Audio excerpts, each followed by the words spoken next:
വചനവായിൽ daily light September 21. വിശുദ്ധ മത്തായി സ്ലീഹ.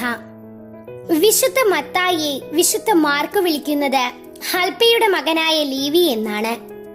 ഗലീലിയിലാണ് അദ്ദേഹം ജനിച്ചത്. റോമാക്കാർക്ക് വേണ്ടി ചുങ്കം പിരിക്കലായിരുന്നു തൊഴിൽ. ചുങ്കക്കാരോട് സ്വാഭാവികമായി യഹൂദർക്ക് വെറുപ്പായിരുന്നു. അവരുടെ സമ്പത്ത് കവർച്ചനിധിയായിട്ടാണ് യഹൂദർ കരുതിയിരുന്നത്. ചുങ്കക്കാരെല്ലാം വിജാതീയരായിരുന്നുവെന്നുള്ള ടെർട്ടൂലിയന്റെ അഭിപ്രായം തെറ്റാണ്. മത്തായി സ്ലീഹ യഹൂദനായിരുന്നു. ജനാസറത്ത് തടാകത്തിൽ കൂടെയും ടിബേരിയസ് സമുദ്രത്തിൽ കൂടെയും വരുന്ന സാമാനങ്ങളുടെയും ജലയാത്രക്കാരുടെയും ചുങ്കമാണ് മാത്യു പിരിച്ചിരുന്നത്. ഈശോ ഒരു തളർവാദ രോഗിയെ സുഖപ്പെടുത്തിയ ശേഷം ജനാസറത്ത് തടാകത്തിന്റെ തീരത്തു കൂടി നടക്കുമ്പോഴാണ് ചുങ്കക്കാരൻ ലേവിയെ അപ്പസ്തോലനായി വിളിച്ചത്. ലേവി ധനികനും വിവേകിയുമായിരുന്നു. സമ്പത്തിന് പകരം ദാരിദ്ര്യത്തെ വേൽക്കണമോ എന്ന ചോദ്യം അദ്ദേഹത്തിന്റെ ഹൃദയത്തിൽ പൊന്തി വന്നിട്ടുണ്ടായിരിക്കണം. ബാഹ്യമായി വിളിച്ചവൻ ആന്തരികമായ കൃപാവരം കൊണ്ട് മനസ്സിനെ ഇളക്കി. പ്രഥമ ആഹ്വാനത്തിൽ തന്നെ ലേവി മനസ്സ് തിരിഞ്ഞ് ആഹ്ലാദഭരിതനായി ചുങ്കക്കാരെ എല്ലാം വിളിച്ച് ക്രിസ്തുവിനും അപ്പസ്തോലന്മാർക്കും ഒരു വിരുന്ന് കൊടുത്തു.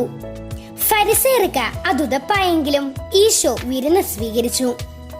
തോണിയും വലയും ഉപേക്ഷിച്ച് അപ്പസ്തോലന്മാരായി തീർന്നവർ പിന്നീടും മീൻ പിടിക്കാൻ പോയിട്ടുണ്ട്.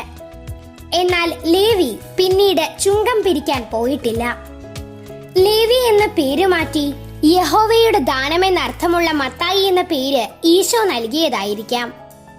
കർത്താവിന്റെ മരണശേഷം ആദ്യം സുവിശേഷം എഴുതിയത് മത്തായിയാണ്. അങ്ങാണോ വരുവാനിരിക്കുന്നവൻ, അതോ വേറൊരാളെ കാത്തിരിക്കണമോ എന്ന സ്നാപക യോഹന്നാന്റെ ചോദ്യത്തിനുള്ള ഉത്തരം പോലെ തോന്നും മത്തായിയുടെ സുവിശേഷം. സ്വദേശികൾക്കായി സുവിശേഷം രചിക്കാൻ ഉദ്ദേശിച്ച മത്തായി സ്വദേശീയരുടെ ഭാഷയിൽ, അതായത് അരമായിക് ഭാഷയിൽ സുവിശേഷം രചിച്ചുവെന്നാണ് പൊതുവായ അഭിപ്രായം. ഹേറോദ് അഗ്രിപ്പായുടെ മതമർദ്ദനം ആരംഭിച്ച 42-ാം ആണ്ടിനും ജെറൂസലേം സുനഹദോസ് നടന്ന 50-ാം ആണ്ടിനും മധ്യയായിരിക്കണം വിശുദ്ധ മത്തായി സുവിശേഷം എഴുതിയത്. അദ്ദേഹത്തിന്റെ ജീവിതകാലത്തു തന്നെ അത് ഗ്രീക്കിലേക്ക് തർജ്ജമ ചെയ്യപ്പെട്ടുവെന്ന് പറയപ്പെടുന്നു. അരമായിക് മൂലം നഷ്ടപ്പെട്ടു പോയി. പ്രചാരത്തിലുള്ള സുറിയാനി സുവിശേഷം ഗ്രീക്കിൽ നിന്ന് വിവർത്തനം ചെയ്തതാണ്.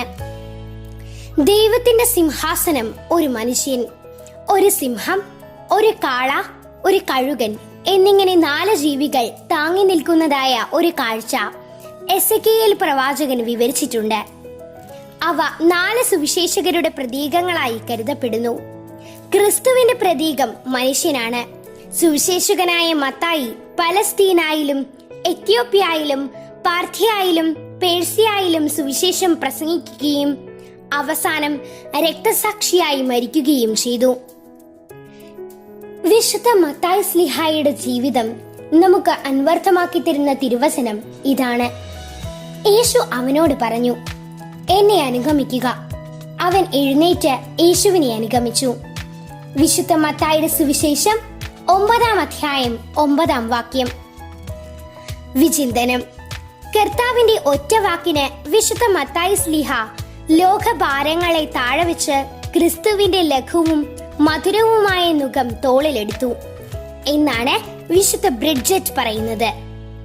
കർത്താവിന്റെ സകല നിവേശങ്ങളും ഉടനടി അനുസരിക്കുകയായിരിക്കട്ടെ നമ്മുടെ ജീവിതാദർശം. നമുക്ക് പ്രാർത്ഥിക്കാം. എന്നെ അനുഗമിക്കുക എന്ന യേശുവിന്റെ വാക്കുകൾ കേട്ട ഉടനെ തന്നെ യേശുവിനെ അനുഗമിച്ച വിശുദ്ധ മത്തായി സ്ലീഹായെ പോലെ ഈശോ വിളിക്കുമ്പോൾ തന്നെ ഈശോയുടെ കൂടെ നടക്കുവാൻ ഞങ്ങളെ അനുഗ്രഹിക്കണമേ. ആമേൻ.